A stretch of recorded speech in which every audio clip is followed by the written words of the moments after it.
ये बात स्टार्ट होती है जैसे ही मैंने क्लास अपना 12 ख़त्म किया बाकी सभी की तरह। कुछ होशियार लोग होते हैं जिनको पता होता है पहले से ही कि हमें 12 के बाद करना क्या है। तो हम उनसे भी होशियार हैं, हमें पता नहीं था कि 12 के बाद क्या करना है। तो जैसे ही क्लास 12 ख़त्म हुई तो सभी लोग सिंसियर हो जाते हैं। क्लास 12 के पहले हम लोग ये बात कर रहे होते हैं कि भाई तेरी वाली कैसी है और तेरा वाला कैसा है। लेकिन क्लास जब 12 खत्म हो जाती है तो पूछते हैं तेरा क्या चल रहा है या मेरा क्या चल रहा है, ठीक है। तो ऐसे ही सब लोग सिंसियर हो जाते हैं। तो फिर मैं भी सोचने लगा और सोच रहा, फिर कुछ मिला नहीं मेरे को कि मैं करूं क्या। तो सारे दोस्त स्कूल के बीएससी में एडमिशन ले रहे थे, तो साथ में मैंने भी पीजी कॉलेज में फॉर्म डाल दिया और एंट्रेंस दिया, मेरा हो गया उसमें। फिर जब मैं कॉलेज जाने लगा तो कुछ दिन गया, फिर उसके बाद मेरा जी नहीं लगा वहाँ पे। पता नहीं क्यों अंदर से ये आ रहा था कि तुमको नहीं पसंद है, या मतलब मैं उस इन्वायरमेंट में नहीं अच्छा फील कर रहा था। तो मैंने बीएससी छोड़ दिया, मैंने ड्रॉप कर दिया बीएससी। फिर उसके बाद मैं सोचने लगा कि मैं करूं क्या। तो फिर मेरा पूरा जो खानदान है, नाना मामा सब ले करके दादा सब सब इंजीनियर है। तो मेरे दिमाग में एक ख्याल आया, और थोड़ा सा मैं मशीन वशीन से इंटरेस्टेड हूँ। तो मुझे ख्याल आया कि क्यों नहीं इंजीनियरिंग करते हैं। तो मैंने तैयारी स्टार्ट कर दी और फॉर्म डाल दिया जिसका नाम था आईआईटी, और मैंने फॉर्म डाल दिया। अब फॉर्म का एंट्रेंस एग्जाम का डेट आ गया, और डेट का जो सेंटर था, एग्जाम का जो सेंटर था, वो था वाराणसी में। और वाराणसी मैं कभी भी अपने अकेले गाजीपुर से गया नहीं था। तो मुझे बहुत उत्सुकता थी, इस बात की नहीं थी कि एग्जाम होने वाला है, इस बात की थी कि अकेले जाऊंगा और थोड़ा सिटी घूमूंगा, थोड़ा मस्ती मजाक करूंगा और चीजें देखूंगा। तो मैं और एक मेरा दोस्त, वो भी उसी एग्जाम की तैयारी कर रहा था। तो हम दोनों लोग साथ में उस सेंटर पे एग्जाम देने के लिए गए और एग्जाम दिया। फिर उसके बाद हम लोग आ रहे थे। तो असली कहानी यहाँ से स्टार्ट होती है। और जब हम लोग आ रहे थे वहां से, तो हम लोग चलते चलते और एकदम वाराणसी कैंट स्टेशन पे आ गए हम लोग। तो वहां पे हम लोग को थोड़ी भूख लग रही थी। हम लोग सोच रहे थे ट्रेन पकड़ने से पहले कुछ खा पी लेते हैं, फिर उसके बाद चलेंगे, ट्रेन में बैठेंगे और आराम से घर गाजीपुर को रवाना हो जाएंगे। तो हम लोग पूरी सब्जी ठेले पे बहुत गरम गरम छन रही थी, और देख के मुंह में पानी आ रहा था। तो मैंने अमन से बोला, मेरा दोस्त का नाम अमन था, मैंने उससे बोला कि चलो यार यही खा लेते हैं और जल्दी से चलते हैं, क्योंकि ट्रेन का टाइम हो रहा था। तो हम लोग वहाँ पे खाना स्टार्ट कर दिए।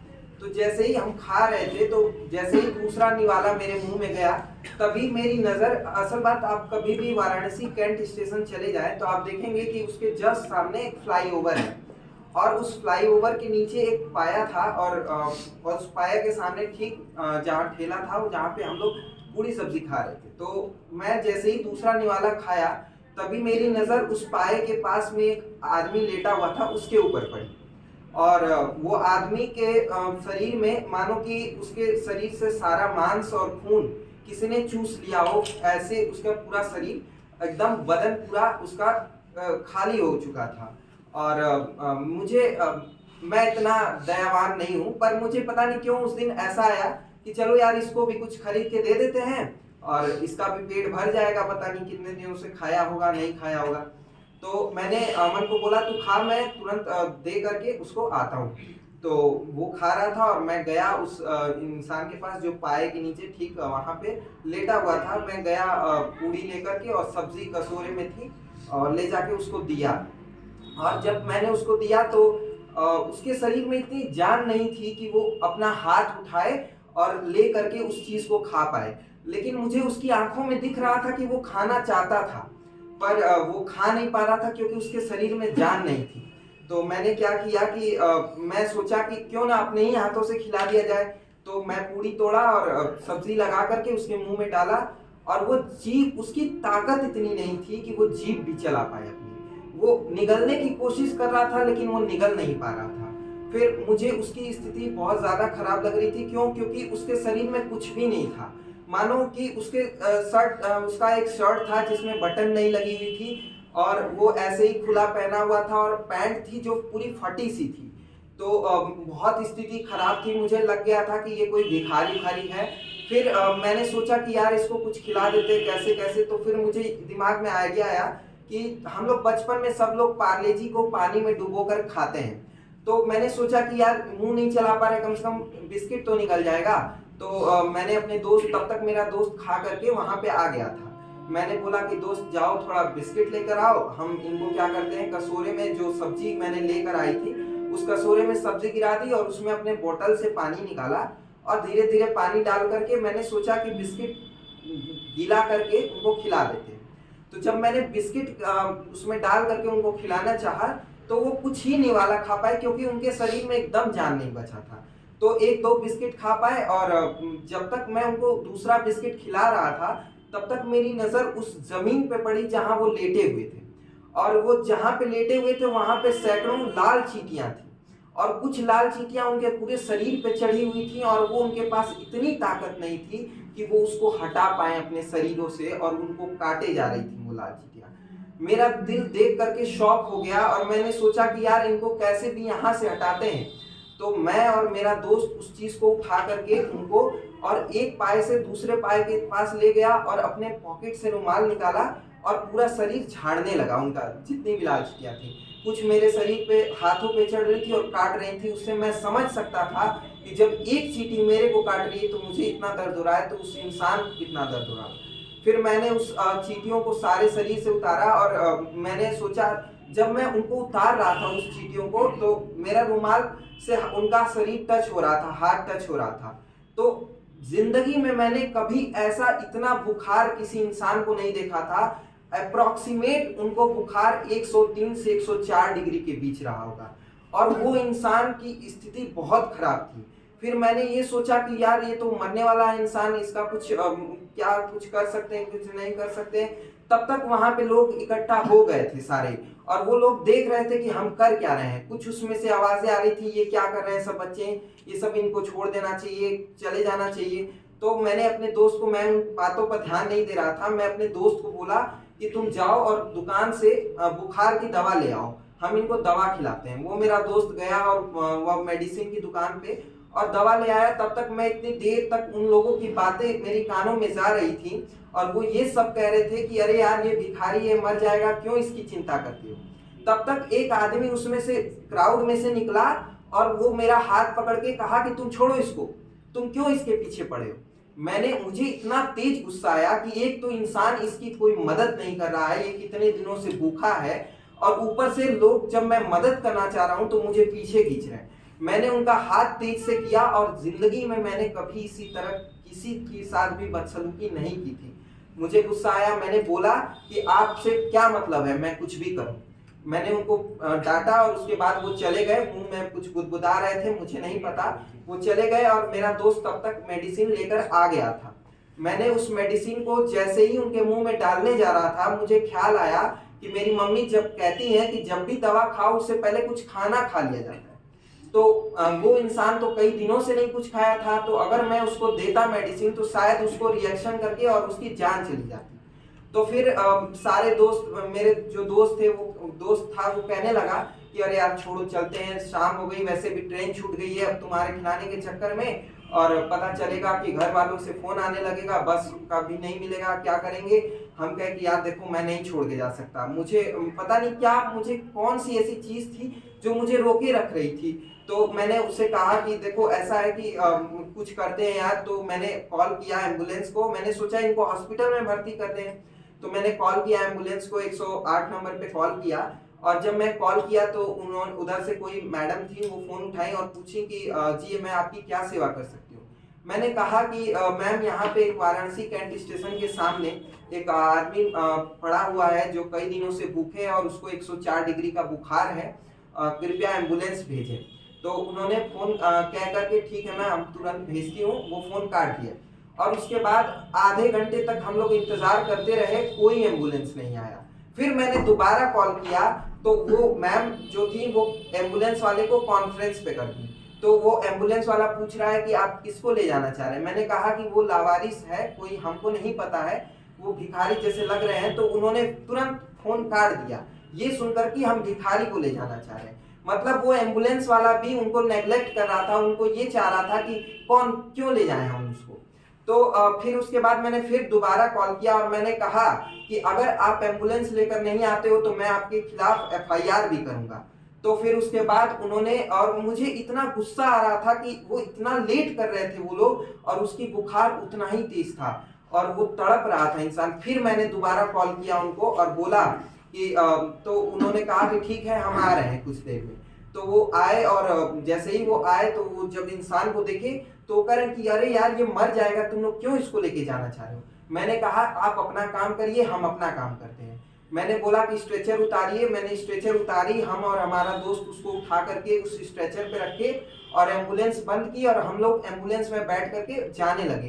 तभी वो एम्बुलेंस वाला हमसे कह रहा है कि अब तुम लोग बहुत फंसोगे, तुम लोग पुलिस वालों से फंसोगे, तुम लोग हॉस्पिटल में फंसोगे, अब तुम लोग को कई दिन बनारस में रहना पड़ेगा। तुम लोग जो इतना नेकी दिखा रहे हो, ये कर रहे हो, तुम्हारे दिमाग में कहाँ से आया, तुमको जाना था, घर जाना चाहिए, तुम लोग कहाँ के रहने वाले हो, ये सारी चीजें पूछने लगा। मैंने कहा कि आप अपना काम करिए और मैंने कहा कि आप अगर मदद नहीं कर सकते हैं तो प्लीज डिमोटिवेट मत करिए। तब तक मेरा दोस्त घबरा रहा था और साथ में मैं भी। क्यों? क्योंकि मैं कभी बनारस अकेले गया ही नहीं था। तो फिर उसके बाद मेरे भी दिल में धड़कन बहुत तेज से चल रही थी और मैंने कहा कि देखो यार जो कुछ भी होगा चलो देखते हैं, पहले हॉस्पिटल एडमिट किया जाए। मैंने अपने दोस्त के साथ बोला कि चलिए आप ले चलिए, आप लोगों को तो कम से कम इतना तो पता होगा ना कि किस हॉस्पिटल में ले जाया जा सकता है। और ये बात है कोरोना के जस्ट स्टार्ट होने की, तो हॉस्पिटल्स में भी थोड़ा बहुत भय का माहौल था। तो वो जो एम्बुलेंस वाला है वो कह रहा है कि आपको ले तो चल रहा हूँ लेकिन पैसे वहां पे बहुत लगेंगे। वो हम लोग को हर तरीके से वो चाह रहा था कि हम लोग रुक जाएं। हमने कहा कि ठीक है हम, लेकिन रियलिटी ये थी कि हमारे पॉकेट में 200-300 रुपए रहे होंगे ज्यादा से ज्यादा। मैंने कहा चलो ठीक है, मैं जो कुछ भी होगा मैं चलूंगा। तो मैंने कहा कि ठीक है आप ले चलिए कोई हॉस्पिटल।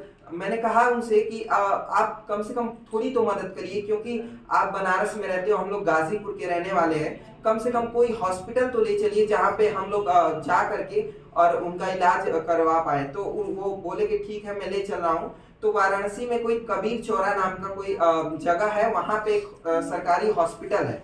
हम वो कहा कि ठीक है हम वहाँ पे ले चलते हैं। वो वहां पे ले गया और हमने उनको हॉस्पिटल से उतारा। और मेरे दिमाग में ये चल रहा था कि घर वाले अगर फोन किए और हम लोग को रात हो रही थी तो फोन किए और पूछे कि कहाँ हो, और अगर मान लो रहना पड़ गया 2-3 दिन तो हम लोग क्या कहेंगे अपने घर वाले से, ये भी दिमाग में चल रहा था और साथ साथ उसकी स्थिति भी दिख रही थी। तो मैंने कहा जो होगा देखा जाएगा।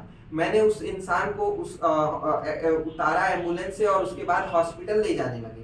जब हॉस्पिटल के अंदर ले जाने लगे तो स्ट्रेचर आई हुई थी, उसी स्ट्रेचर पे ले जा रहे थे। तो डॉक्टर, हम लोग उसको एम्बुलेंस इमरजेंसी वार्ड में ले गए। तो डॉक्टर ने तुरंत उनका देखा और बोला कि ठीक है इनको इमरजेंसी वार्ड में शिफ्ट कर दो और आप जाइए, थोड़े फॉर्मेलिटीज है फॉर्म भर दीजिए। तो हम लोग गए और उसका फॉर्म भरने लगे। तो वो जो कर्मचारी था हॉस्पिटल का वो पूछ रहा है आप लोग कहाँ से लेके आए। हमने कहा कि ये यहाँ की बात है, ऐसे ऐसे। तो उन्होंने उनका नाम लिखा और सारी चीजें हमारी लिखी और उसमें पूछा गया कि आप इनके रिश्तेदार हैं क्या है। मैंने कहा लावारिस हैं, ये लाश हम लोग देखें इनको। तो उसके बाद लिखने के बाद मेरे दिमाग में ये चल रहा था कि हम लोग को कितने दिन तक रुकना पड़ेगा। तो मैंने जस्ट उनसे पूछा कि सर क्या हम लोग कब तक रुकेंगे, क्या चीज, कितने पैसे लगेंगे, हम लोग पैसा उतना लाए नहीं है, थोड़ी सी समय मिल जाएगी क्या नहीं। और मैं लगातार बोलते जा रहा था उनके, और उनको समय नहीं दे रहा था कि वो कुछ बोल पाए। फिर जब मेरी सारी प्रश्न खत्म हुआ तो उन्होंने बोला कि आपको कोई दिक्कत नहीं है, आप इनको छोड़ करके जा सकते हैं, अगर आपका मन करे तो रुक जाइए, नहीं तो आप जा सकते हैं। ये बात सुनकर मेरे दिल को बहुत तसल्ली मिली, क्योंकि हम को ये चीज, मेरा और मेरे दोस्त ये सोच रहे थे कि आखिर कितने दिन तक रुकेंगे और घर वाले हमारे क्या कहेंगे। क्यों? क्योंकि हम लोग कभी नहीं निकले थे और डर बहुत अंदर था पेरेंट्स का। तो वो हॉस्पिटल वाला बोला कि जो भी हॉस्पिटल के कर्मचारी हैं वो देख लेंगे उनको, आप जा सकते हैं। क्योंकि कोई भी लावारिस जो मरीज आता है हम लोग क्या, उसकी जिम्मेदारी होती है, कुछ वार्ड बनाया गया वो देखते हैं उनको। तो इस बात को सुन के बहुत तसल्ली मिली हमको। और फिर उसके बाद हम लोग को डॉक्टर ने बुलाया कि इनकी कंडीशन तो बहुत खराब है, हम पूरा ट्राई करेंगे, जो कुछ होगा हम करेंगे। तो सारे फंड होंगे वो जो सरकार हॉस्पिटल देगा। तो उसके बाद उन्होंने मुझे एक एडवाइस दी कि अगर आपको ऐसी चीजें करनी है, किसी की मदद करनी है, कोई रास्ते में पड़ा है, तो आप लोग सिर्फ पुलिस को कॉल करिए और उनको बता दीजिए कि ये बात है क्या, क्योंकि अगर मान लीजिए वो एम्बुलेंस में लाते हुए वो मरीज मर गया तो आप लोग पक्का पुलिस के दायरे में जाएंगे कि वो कौन था, कहीं आप लोग मर्डर करके तो नहीं ले जा रहे थे, या बहुत सारी चीजें होंगी। तो इसलिए अगर कभी भी आपको लगे ऐसा कि अगर किसी की मदद करनी चाहिए तो आप पुलिस को कॉल कर दीजिए, वो आएगी और सारा कुछ वो करेगी। फिर उसके बाद मुझे बहुत खुशी मिली और हम लोग हॉस्पिटल के बाहर निकल रहे थे और अब पता नहीं उनको गए उस काम को हुए और इस घटना को हुए 2 साल हो गए हैं। मुझे पता नहीं है कि वो इंसान जिंदा है या नहीं, लेकिन एक चीज तो मुझे ये पता है कि अगर मैं उस इंसान को उन लोगों के कहने पे छोड़ करके चला आया होता तो मैं अपने आप को जिंदगी भर माफ नहीं किया होता। तो इसके लिए मुझे बहुत खुशी है और बहुत सेटिस्फैक्शन है मेरे अंदर। मैं आप लोगों को ये स्टोरी इसलिए नहीं सुनाया हूँ कि मैं कितना अच्छा हूँ ये दिखा सकूँ आप लोग को, बस मेरा इतना कहने का मतलब है कि अगर आप लोग किसी की मदद करते हो और कोई पीछे खींच रहा है तो कभी मत सुनो उसकी, और उसकी मदद करनी चाहिए, क्योंकि वो जो सेटिस्फैक्शन मिलता है ना वो करोड़ों रुपए से नहीं खरीदा जा सकता। तो बस इसके लिए